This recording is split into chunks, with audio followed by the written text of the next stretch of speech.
Hello, I'm Angela Lloyd, and I'm the storyteller at CCS, Children's Community School. And I'm here to share a lovely book and story with you that is about Pura Belpré. She was a storyteller and a librarian who came to America and established many stories in the New York Public Library. And a book has been written about her life. It's this book here. It's called Planting Stories, the, the life of librarian and storyteller Pura Belpré.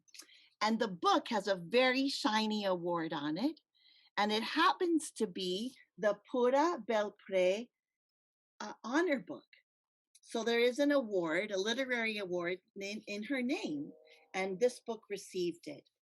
So I'm very excited to share this book with you. It is 1921, and Pura Teresa Belpré leaves her home in San Juan, in Puerto Rico, for a visit to Nueva York. Words travel with her. Stories that her abuela, her grandmother, taught her. Cuentos folclóricos, folkloric stories that Pura retold in the shade of a tamarind tree in Puerto Rico. Now a new island stretches before her, ripe for planting seeds of the cuentos, the stories she carries. Manhattan, a city of hustle and bustle, bigger, louder, crowded, yet alive with hope and possibility. What began as a visit for her sister's wedding became the first steps in a new land. Una vida nueva for Pura. She works first in a garment factory, but it is cold floor and hard edges, not the soft, fertile ground where seeds take root. Then a golden opportunity, una bendición. The library needs a bilingual assistant. Pura speaks Spanish, English, and French. She is perfect for the job. And here is the drawing, the illustration for her looking at the public library outside her window. That's actually the window of the garment factory. Oh, how lucky for the library that Pura has story seeds ready to plant and grow. And where are her abuela's stories? Not one single folktale from Puerto Rico was on the shelves of the library, and there were a lot of shelves. Up high on a ladder she climbed, and she started looking right away for those stories. In the children's room, Pura lights the story hour candle and begins. Her eyes dance, her voice sings.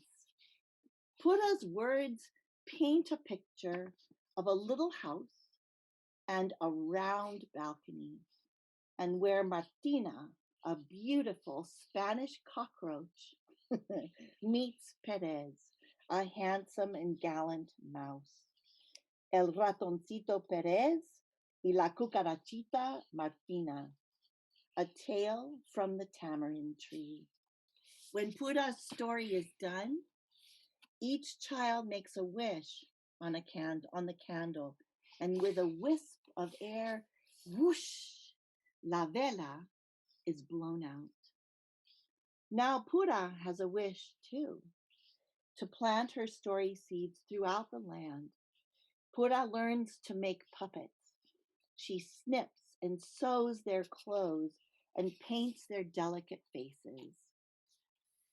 Families come to hear the folk tales in Inglés y Español.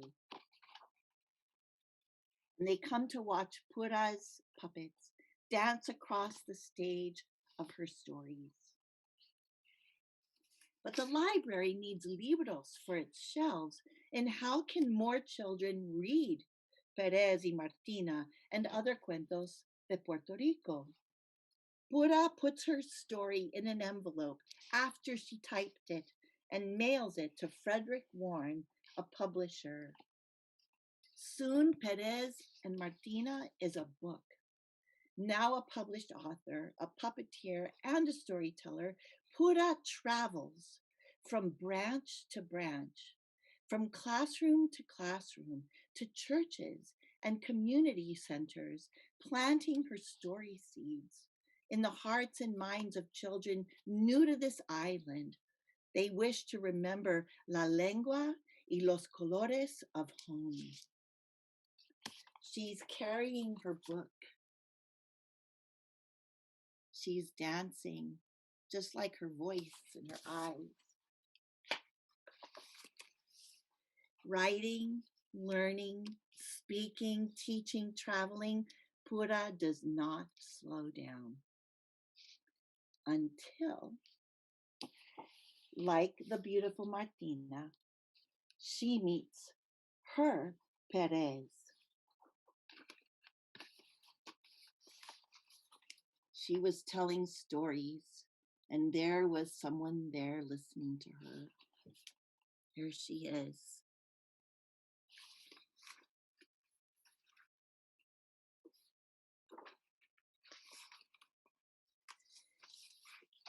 On a December day in New York, Pura marries the musician Clarence Cameron White. Un año away from the library, she decides 1 year she'll take from the library, away from the library, to start a new life as a wife.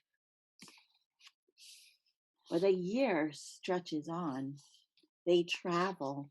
Together they travel to new cities, and Clarence plays his music and she tells her stories.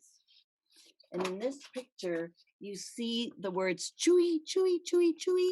That is the sound of Perez, the mouse's voice.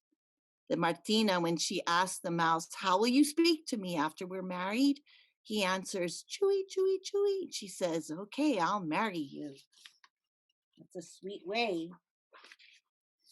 They are very happy years of music and writing, separations and reunions, friends, family, and stories, always. Until on a June day in New York, Clarence stops playing his music and Pura's story must begin again.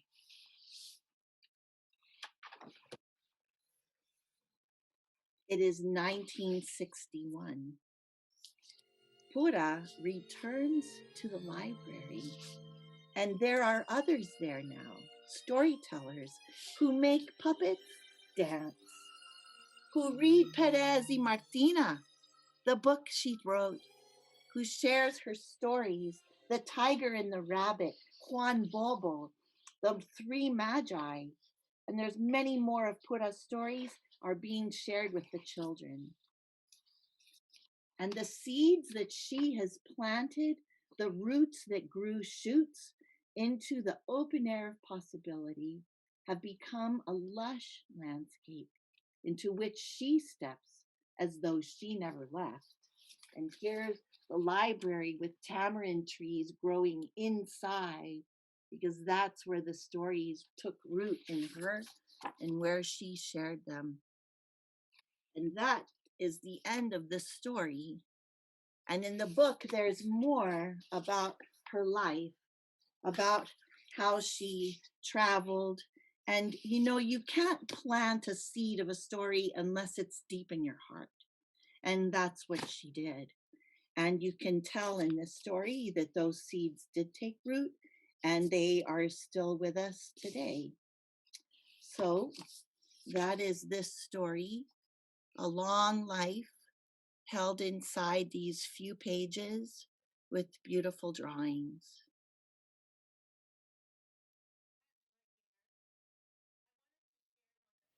I wanted to share one of Pura Belpré's signature stories with you.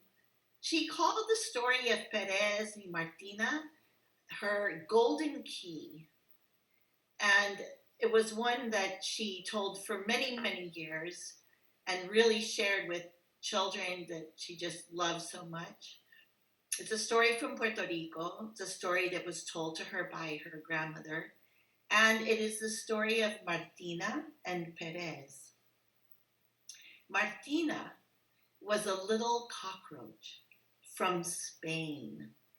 She was very proud of her descent, and she kept very shiny pots and pans, a very, very tidy house. She swept with a tiny little broom. One morning, she was sweeping on her balcony when she found a rusty old coin. Immediately, she polished it on her apron and then was thinking, what shall I buy with it? And there were so many ideas. She thought, first I'll take a siesta and then I'll imagine and go and get what I like. So she had a good rest on her balcony, and then she woke up and she thought, well, I won't get a new dress because I just got a new dress. And I won't get candy because it never lasts very long.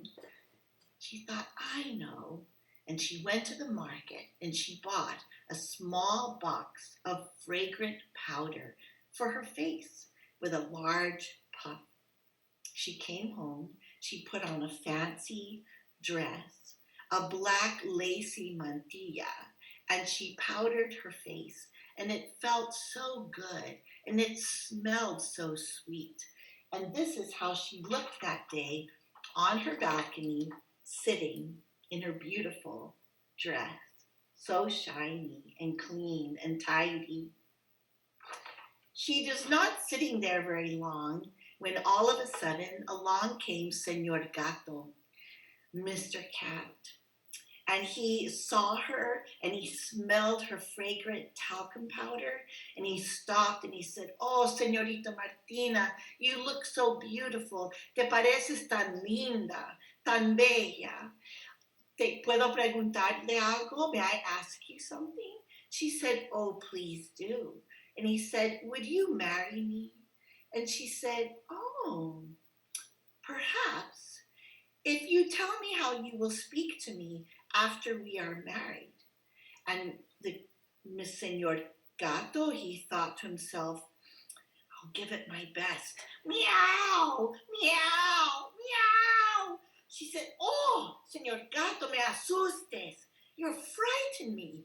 Absolutely not. I will not marry you. And he turned and had a tiny tear going down his face. Y él se fue. Él se desapareció. He disappeared.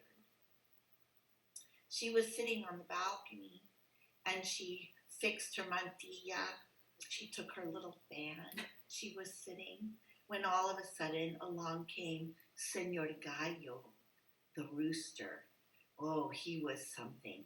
He had beautiful feathers, a very shiny coxcomb, a broad chest. He marched right up to her balcony and he looked up to her and he said, Señorita Martina, señorita, I have a question for you. Tengo una pregunta. She said, and what is that? He said, ¿Quieres casar conmigo? She said, marry you? And, well, perhaps, how will you speak to me after we are married? And he said, just like this. And he fluttered his feathers and he opened his wings and he said, kikiriki, kikiriki, kikiriki. And she said, oh, no, Señor Gallo, no, eso es demasiado. That's way too much too much. No, I will not marry you. And he turned and he had a little tear and his heart, his tiny heart was almost in pieces. And he left. Senora Martina fixed her mantilla. She sat with her fan. She wondered if Perez, the mouse from Spain, would come. That's who she was really waiting for. Down the street from Martina, there was a family of ducks, And the oldest was a young man. And he had seen the cat and rooster go by, and he thought to himself, oh, today's my day. I will go down. And so he made his way down to her balcony. And when he got there, he looked up and he said, Señorita Martina, may I ask you a question? She said, of course you may. And he said, would you marry me? And she looked at him and she said, well, perhaps, but how will you speak to me after we are married? And he leaned back his head and he said, quack, quack, quack, quack. And she said, oh, no voy a casarme con usted. You say the same thing over and over and over again. I cannot live with that all my life in the house. I cannot live with that sound all my life. She said, absolutely not. And he just turned after, tucked his head under his wing, and he went home. Señorita Martina, she was waiting for Perez, the mouse from Spain, the gallant, handsome young mouse. She was waiting with her fan. When at the end of the road there was a forest, and in the forest there was a pool. And in that pool there lived an old, lazy frog. Barom, barom, barom.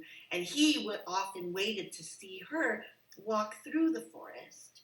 And he always would tell her to be careful. But he hadn't seen her that day. So he decided he would go to her house and see where she was. Well, he hadn't taken very many steps. Ese sapo, that's the word in Spanish for frog. El sapo estaba caminando to visit Señorita Martina when the cricket saw him and said, where are you going? ¿A dónde vas? And the sapo said, yo voy a ver la señorita Martina. I'm going to see where she is. The cricket said, I have a question for her. And the frog said, yo también tengo una pregunta para ella. And so they went together. When they got there, they both said to her at the same time, tenemos una pregunta. And she said, well, just one at a time, please. And the cricket said, I'll go first. The frog, he stepped back. The cricket said, Señorita Martina, you look so pretty today, and I can smell your talcum powder. It's very sweet, like jasmine. She said, oh, thank you. The cricket said, would you marry me? She said, well, how will you speak to me after we're wed? And the cricket said this, Cocky, Cocky, Cocky. She said, cricket, that's so sad. Es demasiado triste, too sad. No, I will not marry you. And the cricket just stepped back, and the frog jumped forward. El sapo. He said, yo tengo una pregunta. She said, sapo, sapo. He said, would you marry me? She said, well, how will you speak to me after we're married? He said, like this, Barom, barom, barom. She said, sapo, sapo. No, absolutely not. I will not marry you. Besides, I've heard that you talk all night. I don't want to live with someone who talks all night. Absolutely not. And the frog, he just sauntered away, a tear in his eye, and the cricket followed behind. Señorita Martina, she was sitting on her balcony. She was still looking very fresh because of the powder she had put on her face. And then after a while, she thought she would go in when down the street she saw Señor Perez, the gallant mouse. He was so handsome. He was wearing a cape. Tenía también ojos muy brillantes, bright, bright eyes. Tenía un flor. He had a flower for her. He was wearing boots. He looked so handsome. She called to him, Señor Perez. He said, oh, Señorita Martina, would you like to go for a walk with me? She said, Señor Perez, why don't you come up and sit on my balcony with me? And so he went in the house. And as he did, you could hear guitar music. And he loved to sing. And as he went up the stairs, he sang her a song. He told her, I live in a cave. And there are times when I can see the sunset. And sometimes I watch the king and queen pass by. He came out on the balcony with her and he said, Señorita Martina, I have a question for you. She said, oh? He said, would you marry me? Well, she said, perhaps. Tell me, how will you speak to me after we are married? And he said, just like this, in the language of my ancestors. Chewy, chewy, chewy, chewy, chewy. Oh, Senor Perez, I will marry you. Te voy a casar. And they lived a long life together. And there was music, and they had a wedding, and they had a feast, and everyone came, and they danced Spanish dances. And Señorita Martina, she powdered her face, and she knew all the dance steps, and they had a long, lovely life.